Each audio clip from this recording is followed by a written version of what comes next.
So I just want everybody to know that about 5 minutes ago, we tried to start this, or it was attempted to start, and I was cut off mid-sentence. She wanted to start early. I don't know. She was jumping the gun. And then we started late. Then we start. Well, that's because we start talking again.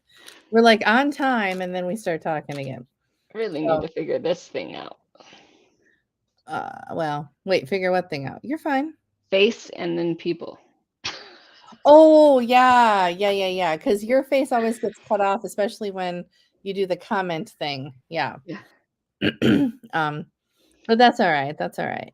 We love you, Jeanette. Thank you for joining us. We appreciate you. And today's topic actually comes from Jeanette. So we were talking to her earlier, and I think we come through this topic a lot with what I do in consulting, what you do with coaching. We find those people who are like, I want to start a business because, I should, or they have 52 reasons.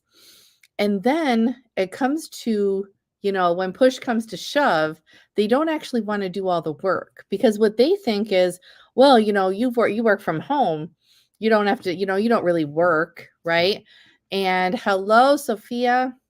And you don't really work, and they put all these like things into it that starting their own business seems like this easy road.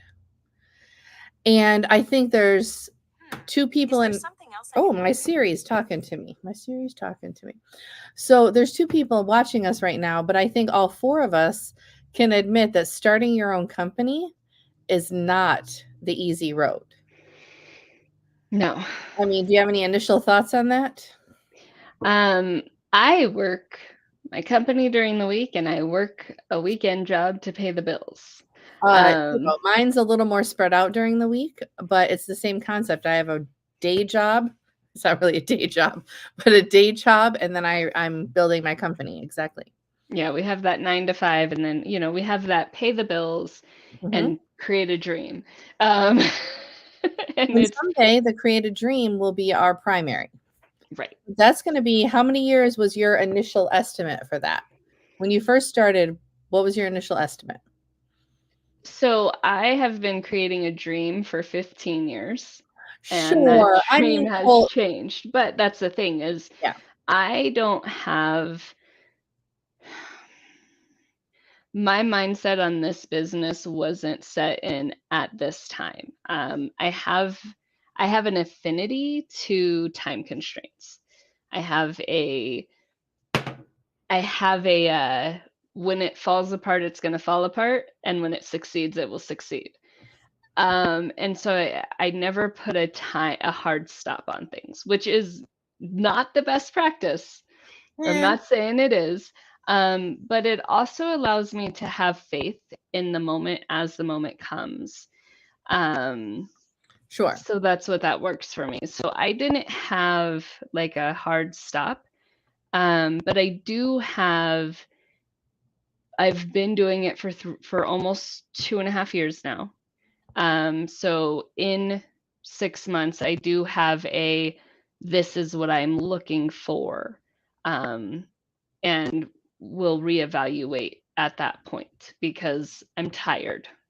No, and I completely understand that. What I think you're getting at, though, is I think we can both agree that you didn't go into starting Biz Storming specifically saying, I'm going to be a millionaire in 3 months. Yep. Right? Now, I make jokes that that's the top of my list every month. It's the goal of every month to become a millionaire, maybe a billionaire. Hey, you never know. But the point is that we go in with good expectations. We knew it was going to be hard work. We knew it was going to be, nights and weekends. And exactly, you started in 2012 to start building this dream.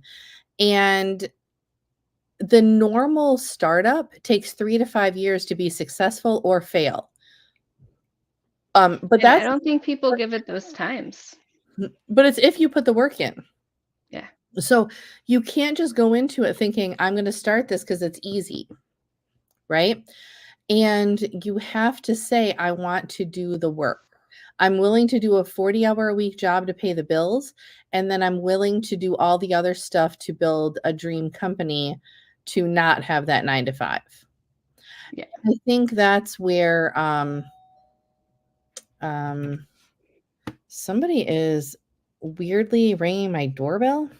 That's because you have nobody home. There's nobody home, and yeah.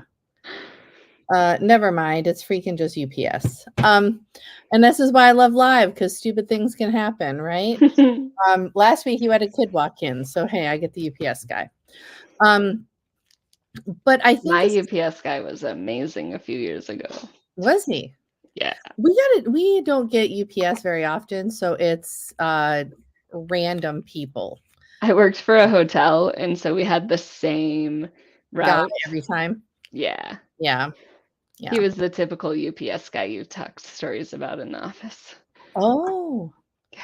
Anyways, we're totally off track today. We will digress on that, not on the live. But you're making me laugh. If you give 40 hours to the man, why not give yourself the same 40 hours?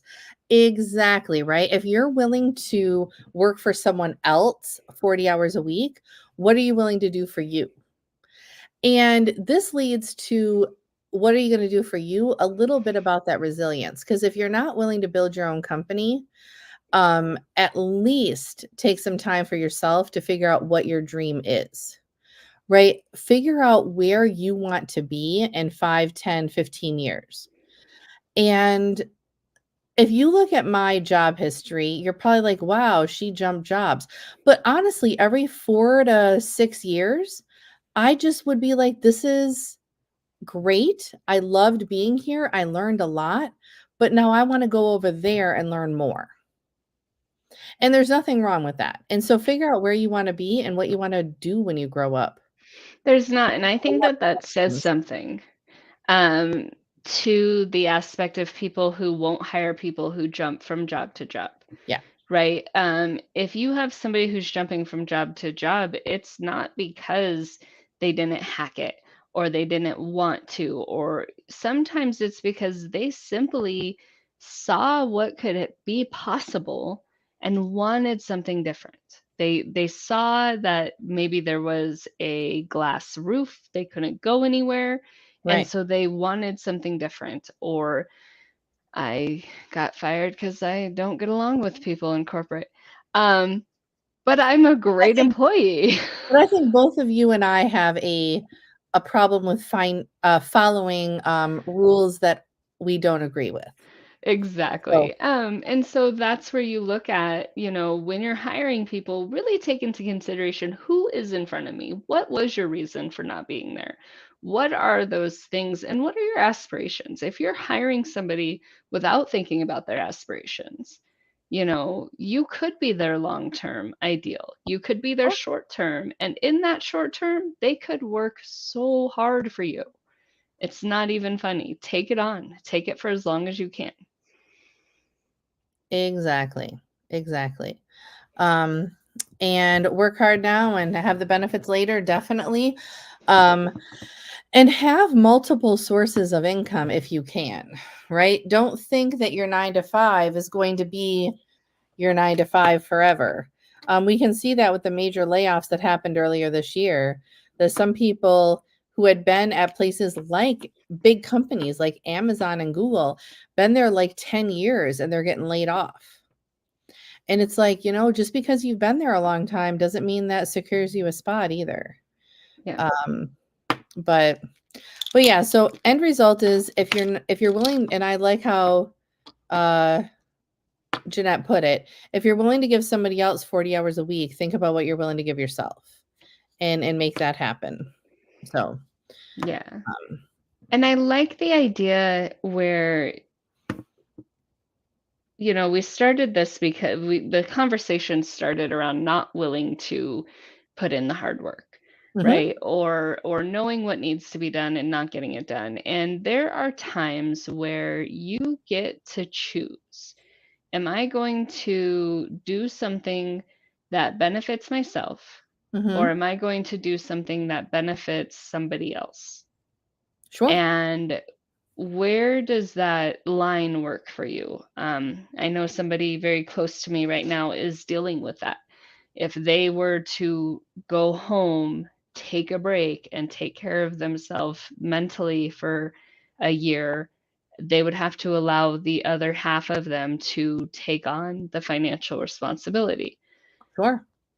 And they're tired, but they've always worked their entire life knowing that there was a consistent pay cut or paycheck, and this person could literally go home for 1 month, put out so much art and have it sold, no joke, could have it sold and could make more than they're making today.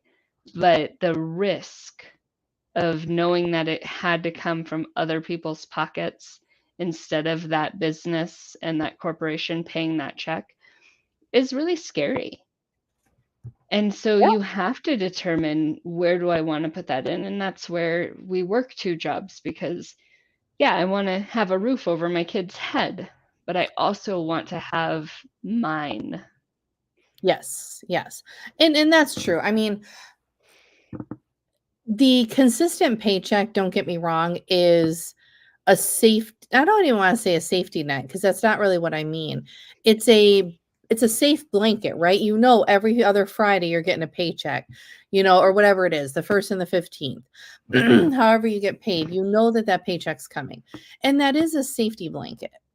Um but you can keep that safety blanket and still build a dream and then eventually be your own safety blanket and not have to rely on somebody else to give you your paycheck. So, Yeah.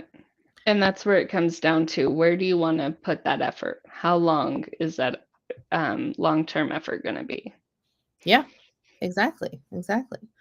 Um, and I think we could go and get a lot of examples of this. We both work with people, but it's hard to give examples without calling people out sometimes. And um, so I am going to kind of switch the subject, something we talked about also about switching the subject. Not necessarily anything to do with resilience, but I wanted to talk a little bit about Veterans Day. Okay. Veterans Day is on a Saturday this year, which is good because most years it's on a weekday and it's really weird to go to parades in the middle of the week and kids have to still stay in school and you're like, why am I at a parade by myself without children? And it seems weird. But point being is Veterans Day is on Saturday. And I want to talk a little bit about thanking veterans and the difference between Memorial Day and Veterans Day. So first of all, do you know the difference between Memorial Day and Veterans Day? Okay. So, and I'm going to make a little bit of a joke here, and that's okay. Memorial Day is all the people that have given their lives to the military to support our country, right? Veterans are the people that are still alive. Okay. So let's stop saying Happy Memorial Day. That's weird. Okay. Let's stop saying Happy Lots of People Died for Our Country Day. Okay. You can say a lot of things. All the families are in my heart today. Right. Remember, you can use the word remember a lot. Like I'm remembering those that have fallen today. But now we're going to get into Veterans Day. Veterans Day is the day that you can thank people. If you see somebody with one of the hats with the 42 pins on it, thank that veteran. Go for it. If you know somebody served and they're in your family, send them a message on Saturday. If you work with people, do it on Friday, right? Some companies are closing on Friday. Like if you're a federal government, I think some of the offices are closed. But if you work with people, this is the day. Exactly. That's what I was just saying, Jeanette, is Veterans Day is the day to celebrate those people in your life that have given their time to the military, their heart to our country, and they're still with us today. Those are the days to celebrate. You celebrate those people, you thank them, go to the parade. You know what? Throw candy at small children. It's a great day to do it. Okay. Memorial Day is a whole different world. Okay. And I think people get them confused. Do you have anybody in the military in your direct family, Brittany? I do. I have people in my family that are in military. I have my husband's uh, he was CB's. I have a lot in my family, but I've never had to be. They're all kind of distant in different ways. Sure. So I've never really sat inside of. I know what it feels like to have people away. I know what it feels like to, you know. I think for me, I grew up in that space of, for me, that military, it's mournful. Yes, it's a great thing, and I'm very grateful. But for me, it's always been, and I think just because I watched weird stuff as a kid, like war movies, Sure. you see so much loss in it. Yes. And yes, there's benefit to it. There's lives saved in it, but the lives that are lost have always hit me harder than like, I will tell you thank you for your service all day long because I know that there was a chance you didn't come home. Like, that is my thanks. Does that make sense? Yeah, you don't have, and I agree. You don't have to wait for Veterans Day to thank somebody by any shape of the imagination. I was comparing the two just because some people don't quite understand Yeah. that Memorial Day is not the day to thank people for that. We do have a veteran friend, Jeanette. Jeanette did her 20 and out, and we appreciate her service. And I will say that again to her on Saturday. I was married to the military, active duty Army, and now my stepson is in. He's also and then for quite a bit of my life, I worked for military and veteran nonprofits. So I've seen the gamut of what people have went through. Um, and yeah, I just recommend if you don't have somebody in your life that is a veteran, walk into a VFW and just say hi. There are 50 guys down there and some women. I'm not going to say that, but mostly it'll be guys that are willing to tell you stories. And if you want to learn things, if you want to hear what people have went through, there are more than enough people to help tell those stories. And we have went way over time, and I apologize for that. I always go over time. We always do. And it's a great thing. Talking about the resilience of just being able to stand up and build your business and the resilience of what's coming up, right? There's going to be people who make those mistakes of Happy Memorial Day. Okay, well, let's understand it's a mournful day. Maybe it should have been Happy Mournful Day. Well, it's the same Use those words. concept where people use the wrong pronouns. It's okay to make a mistake, right? You make a Yep, mistake once, twice, whatever, but eventually you have to learn, right? You have to, yep. like, it's no longer a mistake. Now it's purposeful. You're not choosing, you're choosing not to learn. And so that's how I feel about Memorial Day. It's like, you know what? Yeah, you can slip and say Happy Memorial Day every once in a while, but eventually, you have to learn and realize that that's not the right thing to say. Yeah, let's just understand where it is. And Jeanette, I know you don't mind, and it's always great when a vet hears thank you for your service, or when even active military hears it. So it's always a good thing. But yeah, I truly think there's a space for each of those celebratory areas. Exactly. Exactly. So we are your wrap up and resilience team, and I don't know where I came up with that, but I liked it. And over there are QR codes. I don't know. And On my screen, it's there, but I think it's on your screen, it's there. yeah, I don't it's know. here on my screen. So it's a thing. But we appreciate all of you.